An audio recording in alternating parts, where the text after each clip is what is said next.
Bonjour à chacune, bonjour à chacun, très heureux de vous retrouver ce matin encore pour partager le beau message de la parole de Dieu.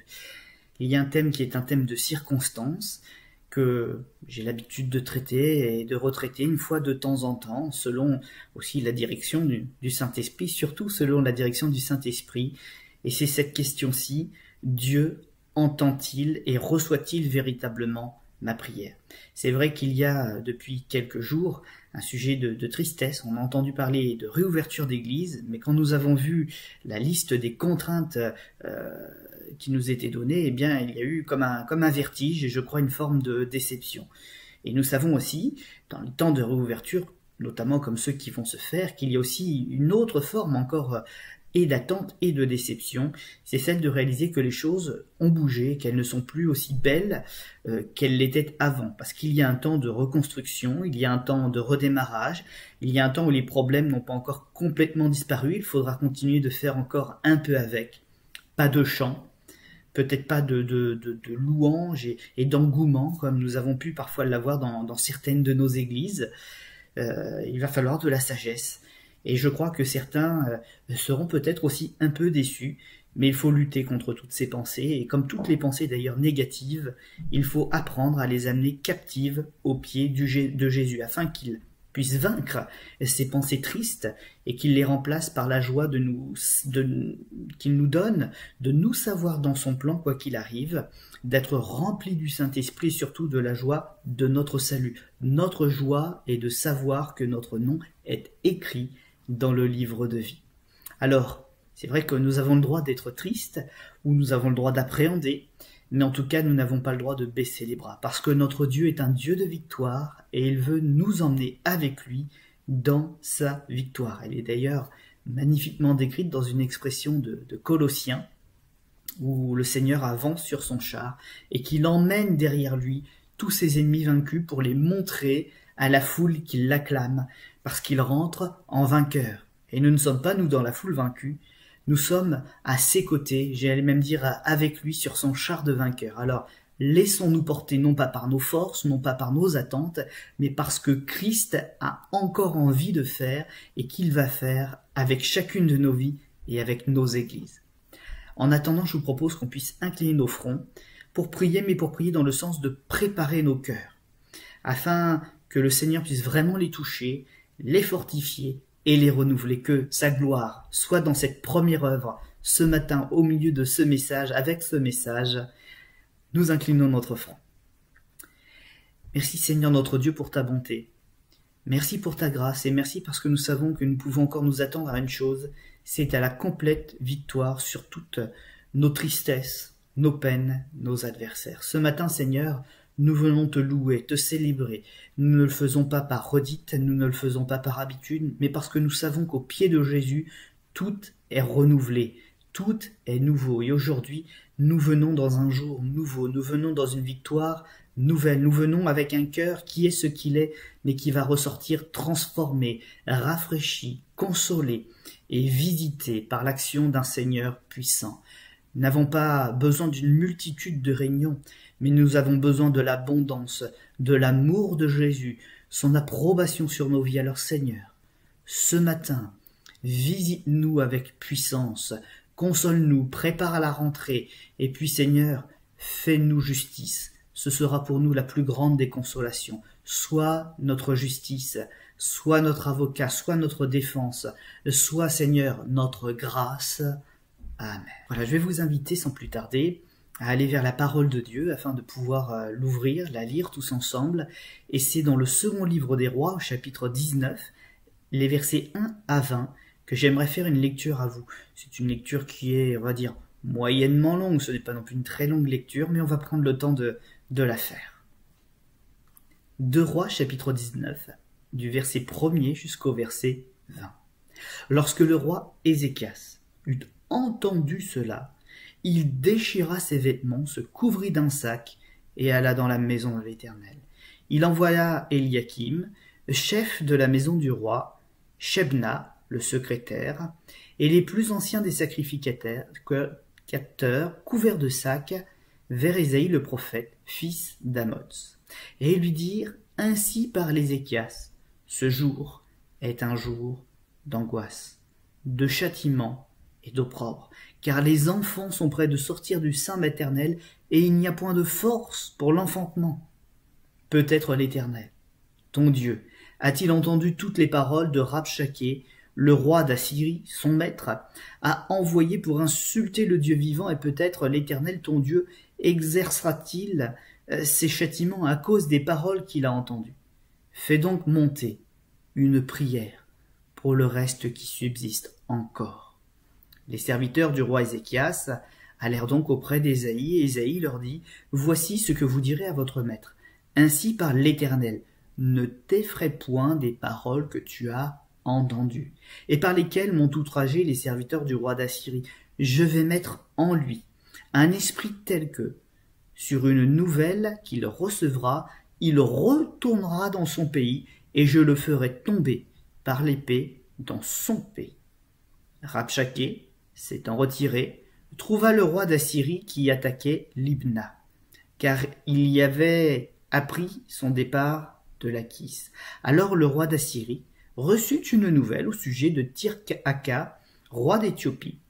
On lui dit, « Voici, il s'est mis en marche pour te faire la guerre. » Et le roi d'Assyrie envoya de nouveau des messagers à Ézéchias en disant, « Vous parlerez ainsi à Ézéchias, roi de Juda, que ton Dieu, auquel tu te confies, ne t'abuse point en disant, Jérusalem ne sera pas délivrée entre les mains du roi d'Assyrie.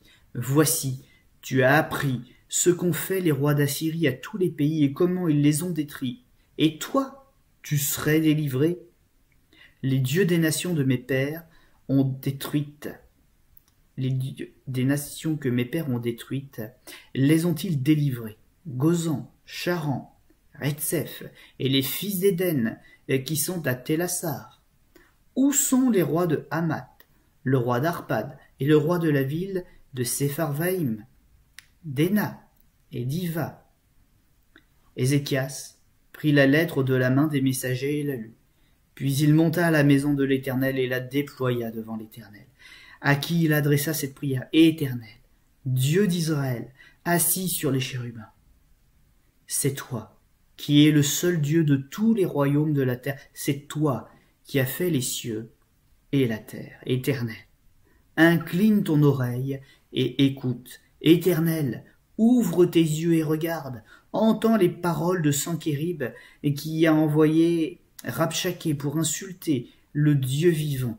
Il est vrai, ô Éternel, que les rois d'Assyrie ont détruit des nations et ravagé leur pays, et qu'ils ont jeté leurs dieux dans le feu.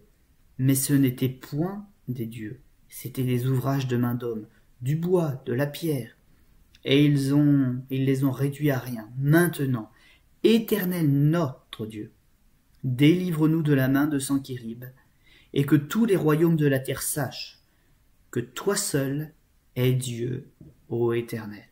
Alors Ésaïe, fils d'Amoz, envoya dire à Ézéchias, ainsi parle l'Éternel, le Dieu d'Israël, j'ai entendu la prière que tu m'as adressée au sujet de Sanchérib, roi d'Assyrie.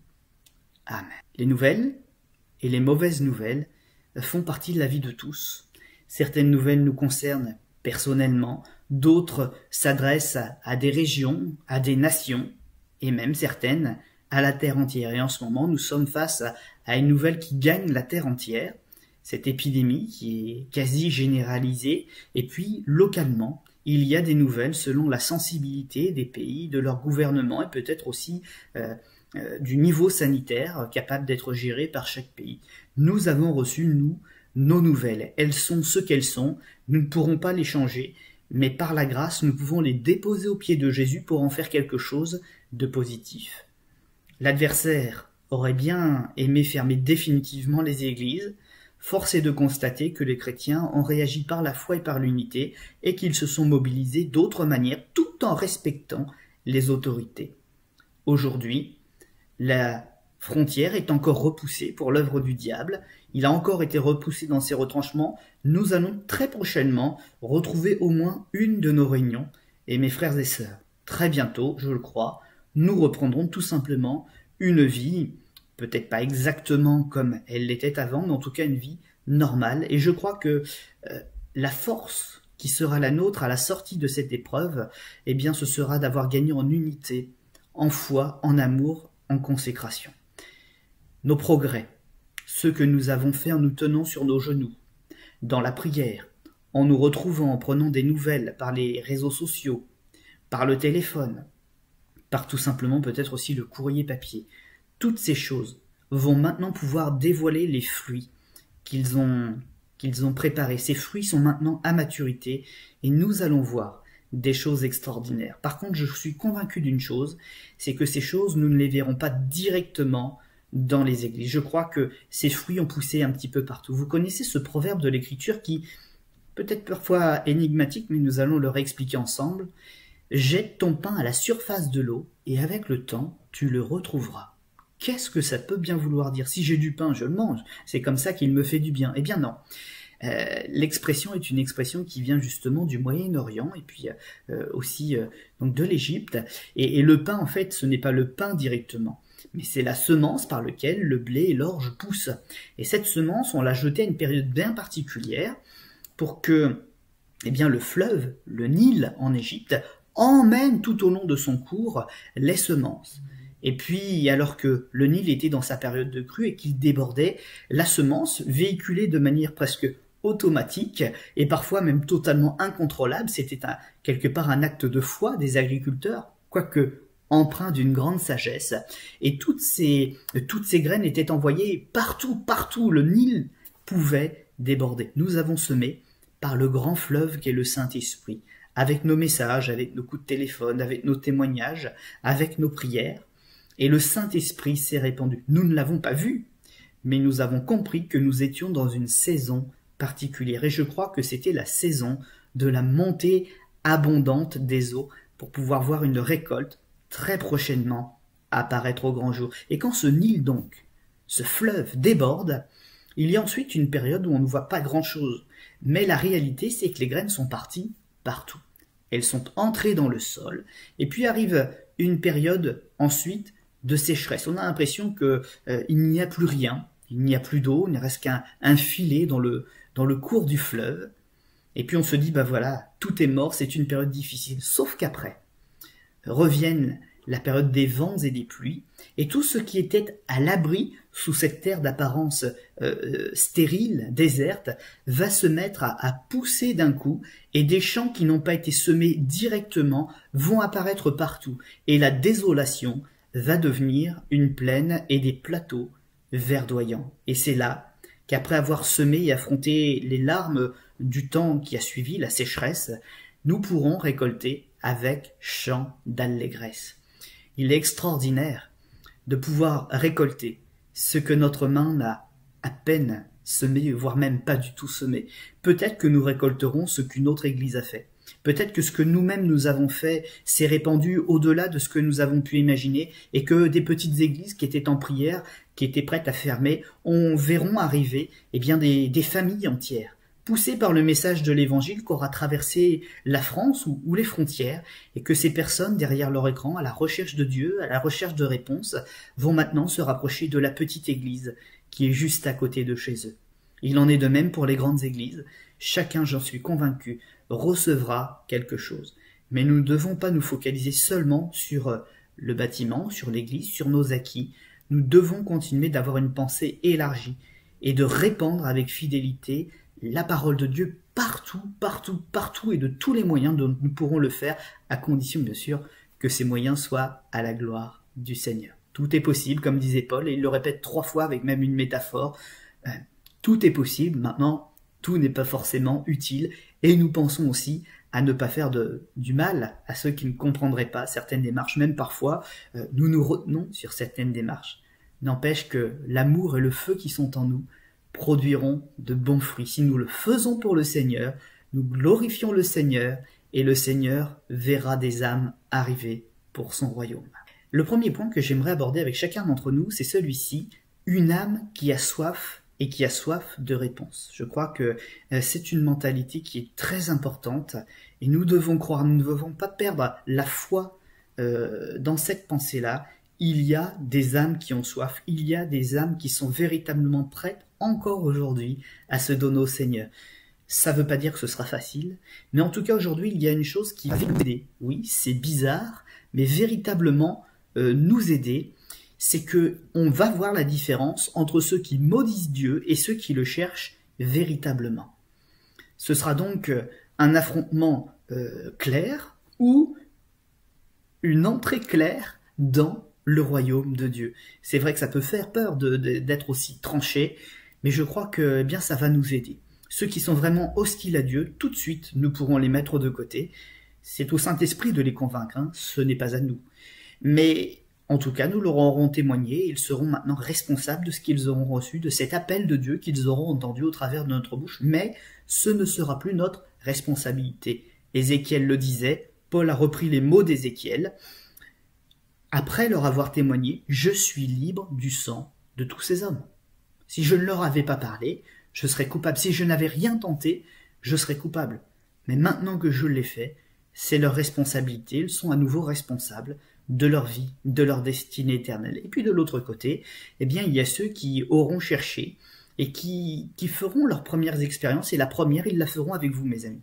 C'est-à-dire que quand ils chercheront une église, quand ils chercheront à être confortés dans leur position de foi, quand ils voudront ouvrir une Bible et confronter avec ce que nous croyons, ce que nous enseignons et ce que eux ils ont reçu de Dieu, ils feront l'expérience que c'est bien Dieu qui leur aura parlé. Et cette expérience, elle sera une conviction pour eux pour leur salut, elle sera une réjouissance pour nous qui bien attendions ces âmes et qui avions jusque-là semé en espérant quelque chose et enfin nos yeux le verront. On ne verra peut-être pas 1000 personnes entrer dans l'église, mais nous serons aussi frais qu'au premier jour et comme le Seigneur lui-même, il y aura une joie abondante pour une âme qui se repent et qui trouve le chemin de la bergerie, qui se laisse conduire à la bergerie. L'Éternel a-t-il entendu ma prière? Toujours, toujours il entend les prières. Il est même dit qu'il entend les prières du méchant. Celle-ci ne répond pas parce qu'elle ne lui plaise pas et il ne veut pas écouter n'importe quoi. Il est saint, ses oreilles sont saintes, il ne va pas laisser entrer n'importe quoi dans son cœur. Mais en tout cas, il faut que vous puissiez vous rassurer, moi-même aussi que je puisse me rassurer, Dieu entend nos prières et Dieu se soucie de nos larmes. Oui, l'Éternel a entendu ma prière. L'ennemi d'Israël, avec ses mauvaises nouvelles, ses agressions verbales et par écrit, et son roi, le roi, Ézéchias, qui était un homme du coup qui se trouvait dans l'incertitude, qui commençait même à douter de la puissance de Dieu, ne va pas baisser les bras. L'ennemi d'Israël est là, l'ennemi agresse Israël, il agresse son roi. Ce roi, il a bien des raisons de s'inquiéter, il voit toutes les autres nations autour être en conflit, baisser les yeux, être annexés, assujettis, entrer sous un régime qui n'était pas celui qu'ils avaient choisi, celui qui était le leur. Et ce roi Ézéchias, il se dit, oui, c'est vrai, c'est arrivé à tous les autres, mais chez moi, dans ma maison, dans mon peuple, dans ma vie, dans mon cœur, il y a quelque chose que les autres n'ont pas, il y a quelqu'un que les autres n'ont pas, c'est l'Éternel. Et il le dit lui-même, il le confesse de sa bouche, hein. Il faut confesser notre Dieu, il faut confesser notre attachement, notre foi à Dieu. Hein. Mon Dieu est un Dieu vivant. Il n'est pas comme les autres dieux qui ont été vaincus. Et il le dit, c'était pas des vrais dieux. Et c'était des idoles, c'était des choses qui attiraient le cœur des hommes et qui étaient créées par les hommes. C'était des convictions mises sous forme de statuettes, de bois ou de pierre ou de métal ou je ne sais quoi. Des livres peut-être aussi. Des philosophies. Mais ce n'était pas le Dieu vivant et vrai, ce n'était pas la vérité. Et en Israël, il y a ce roi qui choisit de réagir en attachant sa foi à la vérité. Faut pas dire qu'il est vaillant, faut pas dire qu'il ne craint pas, faut pas dire qu'il est insensible à tout ce qui s'est passé autour et qu'il ne se dit pas ça pourrait très bien m'arriver parce que nous avons accumulé tellement de péchés, tellement d'erreurs, Dieu pourrait très bien s'en servir pour nous punir et ce serait légitime. Mais il implore le Seigneur en disant vois les menaces, vois les craintes. si tu peux rassurer mon cœur, si tu veux rassurer mon cœur, je crois qu'il y a assez d'amour dans ton cœur, pour me rassurer, pour me faire du bien et pour me délivrer encore une fois. Si ma foi se ravive, si mon cœur n'écoute pas les paroles de l'adversaire, mais si tu as un mot à dire, une parole à m'adresser, alors je serai secouru.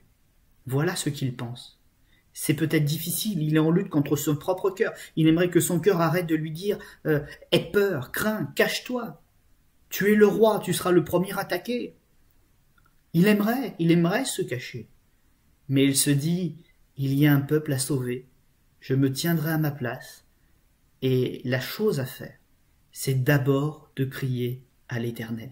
Lui seul peut me délivrer. Et s'il le veut, il produira le miracle. Pourquoi? Parce que l'Écriture le dit aussi.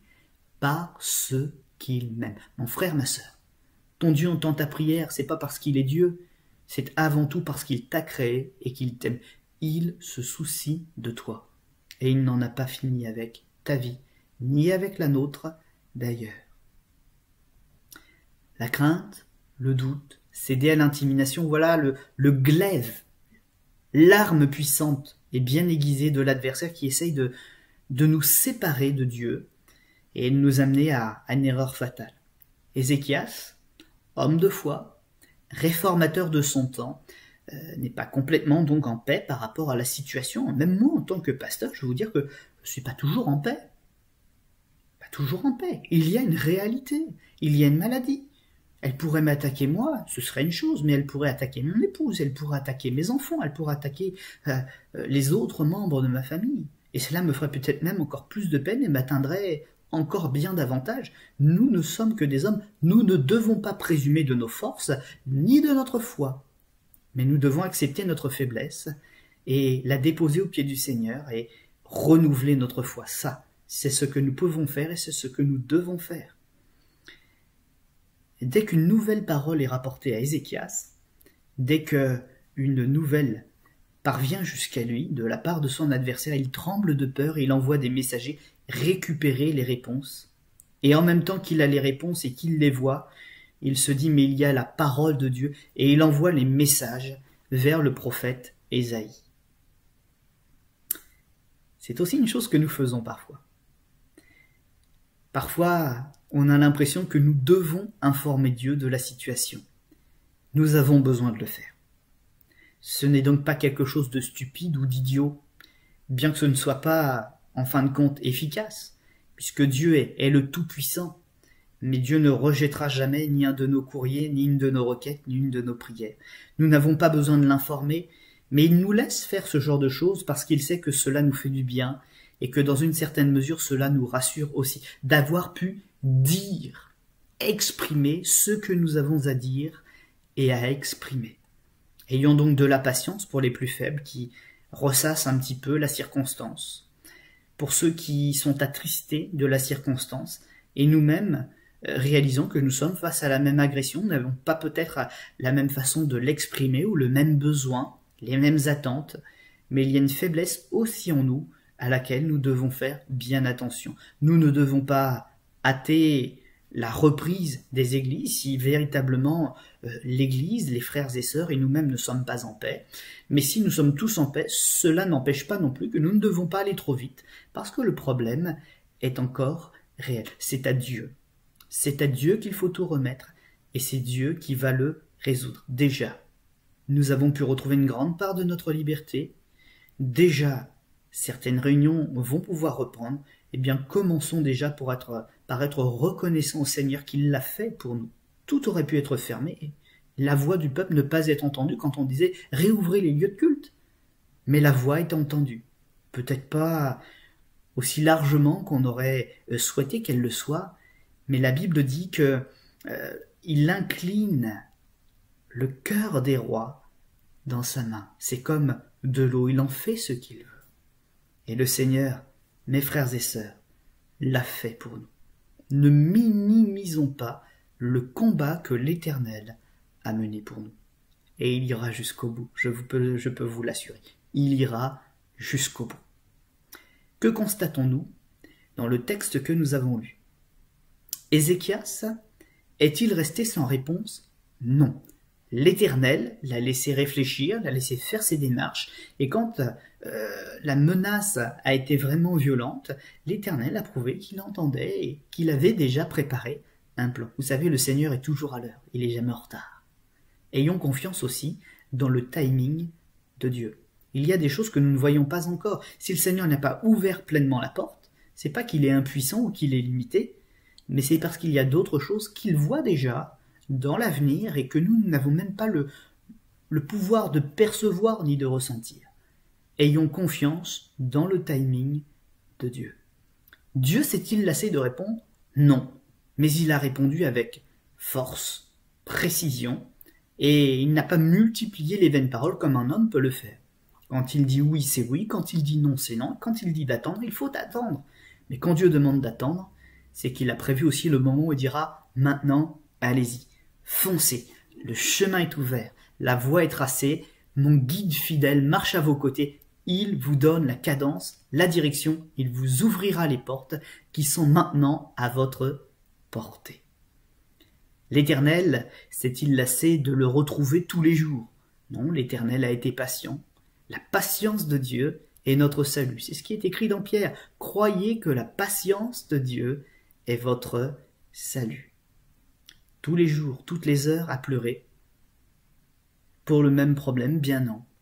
Non, non, si nous en avons besoin, le Seigneur nous laisse écouler nos larmes et il les sèche avec amour, tendresse, patience. Vous savez, il y a quelque chose qui ne ressort pas très bien dans le français, mais qui existe dans la langue originale. C'est l'un des noms de Dieu, El Shaddai, qui signifie El, donc le très élevé, l'illustre, et Shaddai, tout-puissant. Le Dieu élevé, unique, tout-puissant. Connaissons bien cette expression, l'Éternel, le Dieu tout-puissant. Mais dans la racine de El Shaddai, de Shaddai, il y a la notion donc de buste, de robustesse. C'est de là que vient la notion de puissance, hein. C'est le buste. Mais ce buste, dans sa racine, il représente aussi la poitrine. La poitrine nourricière, la tendresse d'une mère qui donne à l'enfant ce qu'il a besoin, ce dont il a besoin, au temps où il en a besoin. C'est vrai que Dieu parfois s'est levé en héros pour combattre et pour vaincre, mais dans d'autres cas, notamment dans l'Évangile, nous voyons qu'il a laissé Jean poser sa tête sur sa poitrine et écouter les battements de son cœur comme l'aurait fait un père, un grand frère, une mère. Dieu est un Dieu qui rassure, un Dieu qui accepte d'être approché, d'être touché par nous, qui accepte que nous entendions les battements de son cœur pour nous. Dieu est amour. Voilà l'une des plus belles déclarations de l'Écriture. Ton Dieu dans sa nature est amour pour toi et pour moi. L'Éternel avait fait oindre Ézéchias pour roi. C'était l'Éternel qui l'avait choisi. Et mon frère, ma sœur, l'onction, ce n'est pas n'importe quoi. Nous-mêmes, lorsque nous avons vécu la nouvelle naissance et que le Saint-Esprit a pu prendre sa place dans nos vies, nous avons déjà reçu une certaine forme d'onction pour notre purification, notre sanctification. Et cette onction, jusqu'à aujourd'hui, elle nous a été renouvelée. Le Seigneur nous a choisis. Il n'a pas eu honte de mettre sur notre vie une marque de l'appartenance de notre vie à son royaume. Et cette onction, cette marque, cette signature, il ne s'en repent pas. C'est la signature de Dieu, c'est l'engagement de Dieu sur notre vie. Dieu t'a choisi, Dieu t'a oint, Dieu te défendra. Alors, ne perds pas courage. Dieu ne se détourne pas des élus, il se bat, et il s'est même battu jusqu'à la mort et jusqu'à la résurrection pour nous sauver, pour te donner la preuve de l'étendue de son amour pour toi. Relève la tête, redresse le dos, prends courage, il t'appelle. Le second point est celui-ci, c'est une âme dans l'attente. Il est arrivé dans les siècles précédents, la venue de Jésus, qu'un ange, un de ses fidèles messagers, ait dû combattre pour apporter une réponse à celui qui en avait besoin. Et oui, l'adversaire, il fait tout ce qu'il peut pour s'opposer, hein, c'est sa nature. Il est le diable, il est Satan, il est celui qui s'oppose à Dieu. C'est sa nature actuelle, depuis sa perdition, depuis son éloignement, depuis qu'il a corrompu sa sagesse, il s'oppose. Il essaye, même s'il ne peut pas contrer l'œuvre de Dieu, au moins de la ralentir au maximum. Mais nous savons toujours que le diable fait des œuvres qui le trompent. Le Seigneur, s'il le laisse faire, c'est que derrière, le Seigneur a déjà prévu de transformer la malédiction en bénédiction. Il n'y a pas la malédiction, puis le Seigneur la prend, il la transforme. Mais quand il sait que le diable va faire du mal, et qu'il laisse le diable agir, c'est que tout est déjà en place. Alors, nous pouvons craindre, bien sûr, un peu de souffrance, un peu de tristesse, un peu de larmes, mais nous ne pouvons pas céder au désespoir. Il y a le plan de Dieu, et nul ni personne ne peut le contrecarrer. La réponse, malgré l'opposition du diable, qui a fait tout ce qu'il pouvait pour freiner, est quand même arrivée à temps, et elle arrivera toujours à temps, et elle produira toujours l'effet que Dieu nous a promis. Et l'effet, nous le trouvons pour ce qui nous concerne dans l'Apocalypse. Nous voyons bien aujourd'hui que l'Évangile a été répandu de manière très abondante. Avec quoi, mes amis? Avec des choses comme ceci. Un simple téléphone, et il y a eu des milliers et des milliers d'heures de prédications, d'entretiens, de réunions, avec les simples petits moyens du bord. Nous sommes, non pas dans la dernière église, celle qui va se pervertir avec un très beau message juste, mais des cœurs tièdes, que le Seigneur d'ailleurs dira vomir de sa bouche. Nous sommes dans cette charnière, dans l'avant-dernière église, Philadelphie, de pauvres moyens, de petits moyens, une porte ouverte pour l'évangélisation, et effectivement, à part une peut-être petite fenêtre Windows, nous n'avons récemment pas pu ouvrir beaucoup de portes, mais au travers de ces petites fenêtres que le Seigneur a tenues ouvertes, l'évangile a parcouru des distances extraordinaires pour nous bénir, pour nous encourager, pour nous continuer d'espérer en un lendemain et en une victoire, non seulement, bien sûr, sur la maladie, mais aussi sur toutes les autres choses qui auraient pu triompher de nous. Je crois que certaines personnes ont pu être sevrées de certaines de leurs addictions, que d'autres ont pu retrouver leurs enfants, que d'autres ont pu vivre des victoires. Il y a eu des défaites, Certains qui n'ont pas Dieu dans leur vie ont peut-être vécu des choses dramatiques. Mais ceux qui ont cherché le Seigneur ont vécu une première grande victoire, c'est qu'ils l'ont trouvé. Alors, comme je le disais, peut-être que c'est un petit commencement, mais la Bible nous dit « Ne méprisons pas les petits commencements ». Peut-être que nous allons devoir reprendre certaines choses à zéro, peut-être même la notion d'église à zéro. Je ne sais pas, ce n'est pas moi qui écris l'histoire ni les règles, qui ai établi le plan. En tout cas, aujourd'hui, nous sommes dans une nouvelle dimension. Il y a des nouvelles choses qui sont en train de se passer. Peut-être qu'il va falloir tout reprendre à zéro, avec beaucoup de simplicité, avec beaucoup d'humilité, avec bien sûr le regard en arrière de l'expérience, mais surtout un regard en avant pour faire l'œuvre qui est à faire pour aujourd'hui et préparer demain. Tant que le Seigneur nous donne des jours à vivre, eh bien il nous faut accepter les combats et les défis. En tout cas, moi je me dis que, oui, il y a peut-être des choses dont on va devoir se séparer ou qu'il va falloir reprendre à zéro, mais ce sera pour la gloire de Dieu et je m'en réjouis d'avance parce que je sais que le Seigneur a encore des choses extraordinaires, des projets qu'il tient en réserve avec nous, chers amis. Dans Daniel chapitre 10, versets 10 à 14, il est écrit ceci concernant cet ange qui a mené le combat pour apporter le message afin d'encourager les troupes et de leur donner la direction à suivre. Et voici, une main me toucha. Il y a longtemps que, à part mes enfants, mon épouse, une main ne s'est pas posée sur mon épaule ou dans mon dos pour m'encourager. Parce que la circonstance faisait que les mains ne devaient surtout pas se toucher. Et voici, après l'attente, après la souffrance, après l'incertitude, une main me toucha et secoua mes genoux et mes mains. Puis il me dit, « Daniel, homme bien-aimé, mes amis, bien-aimé, sois attentif aux paroles que je vais te dire et tiens-toi debout à la place où tu es, car je suis maintenant envoyé vers toi. » Lorsqu'il m'eut ainsi parlé, je me tins debout, en tremblant.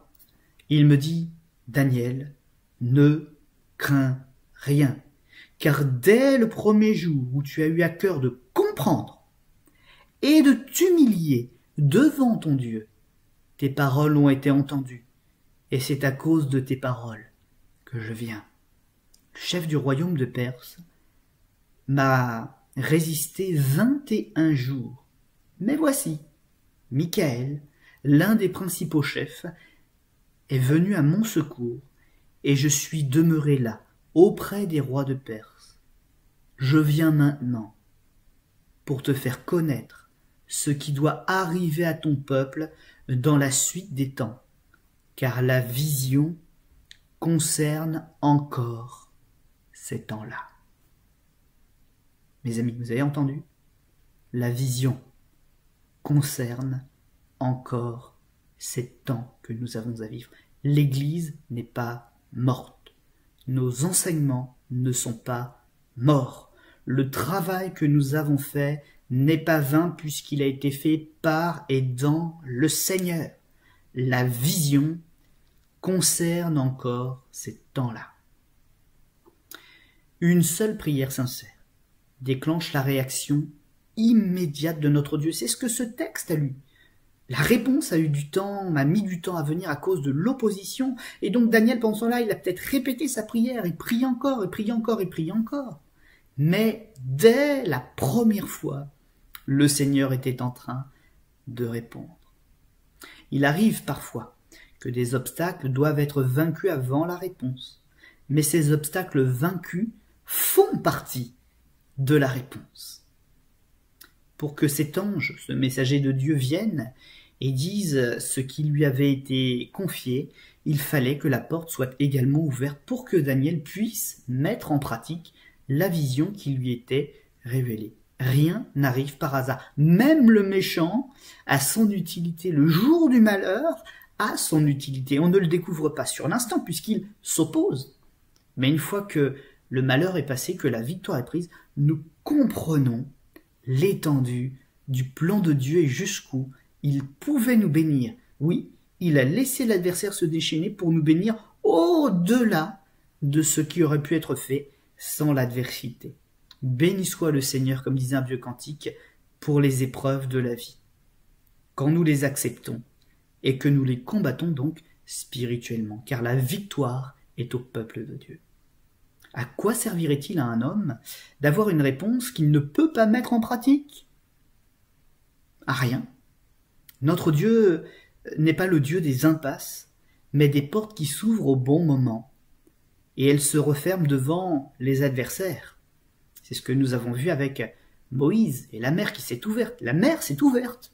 L'épreuve a été passée, mais pas pour tout le monde. L'adversaire qui menaçait, qui poursuivait, qui voulait détruire le peuple de Dieu, a vu la mer se refermer sur lui. Dieu ouvre et Dieu ferme. Il ouvre pour les personnes qui le suivent véritablement de cœur, et les personnes qui sont là dans la course pour faire du mal, pour se dissimuler, eh bien Dieu referme la porte sur eux. Alors mes amis, n'ayons pas crainte. Quand la porte s'ouvrira, c'est pour nous. Et nous passerons à pied sec, jusque vers la terre promise, et nous entrerons dans le domaine, dans le royaume des promesses. Mais la porte se refermera aussi sur nos ennemis, ainsi notre joie, notre victoire sera parfaite en Jésus-Christ. Que le Seigneur vous bénisse, qu'il vous encourage, qu'il renouvelle vos forces et surtout ne perdez pas courage, ne perdez pas espoir, laissez le Seigneur vous renouveler. C'est la meilleure chose que vous et moi nous ayons à faire. Des lendemains sont incertains, financièrement, peut-être aussi physiquement. Peut-être y aura-t-il une seconde vague du virus qui viendra peut-être cette fois-ci jusqu'à nous, je n'en sais rien. En tout cas, une chose est sûre, c'est que celui qui est fidèle demeure avec nous. Il a été là dans la première épreuve, et s'il devait y avoir une suite, ou s'il devait y avoir autre chose, eh bien le Seigneur resterait avec nous encore, jusqu'au bout, jusqu'à la fin des temps. Voici, je suis avec vous tous les jours, jusqu'à la fin du monde, a-t-il promis. Alors si comme Ézéchias, nous tremblons, si nous avons crainte, si comme Daniel, il nous a fallu attendre et prier encore, et puis trembler en entendant la réponse, tout en nous redressant avec le peu de force qui nous restait, eh bien croyons-le, Dieu permettra même avec peu de force de nous tenir debout, à la brèche, de remporter les victoires, de repousser l'adversaire, même de vaincre les adversaires. Et nous sommes appelés à une chose, frères et sœurs. Nous bâtissons la maison de l'Éternel. Il l'a voulu. Nous avons été oints pour cela. Nous avons été choisis. Nous avons été mis à part. Nous nous sommes consacrés pour cela. Si vraiment c'est encore notre désir aujourd'hui, eh bien, le Seigneur le permettra. Je vous propose qu'on puisse incliner nos fronts une dernière fois tous ensemble et demander au Seigneur la grâce d'une visitation, d'un rafraîchissement par l'Esprit et de nous tenir toujours, cachés en lui, consolés en lui. On incline nos fronts. Merci Seigneur Jésus pour ta grâce, pour ta bonté, pour ta patience. Et merci de permettre aussi à ce message de nous réconforter, de nous faire du bien, de permettre aussi à chacun d'entre nous d'accepter, d'avoir la patience pour continuer, Seigneur, d'attendre le moment où c'est toi qui ouvriras la porte. En tout cas, Seigneur, je ne veux pas non plus revoir à la baisse les victoires que tu nous as déjà acquises. La voix que nous avons fait s'élever a été entendue. Des libertés nous ont été en partie redonnées. Et je crois, Seigneur, que tu as fait que commencer le combat, que tu as même déjà devancé nos prières. À l'instant même, par bien des moyens, tu es déjà en train de préparer les âmes pour un dernier réveil. Ce ne se fera peut-être pas, et même certainement pas dans des bâtiments, mais dans des maisons, dans des EHPAD, dans des rues, dans des écoles. Partout, Seigneur, où il y aura des âmes, il y aura la foi qui va naître. Alors maintenant, Seigneur, glorifie ton nom et console tes enfants. Amen.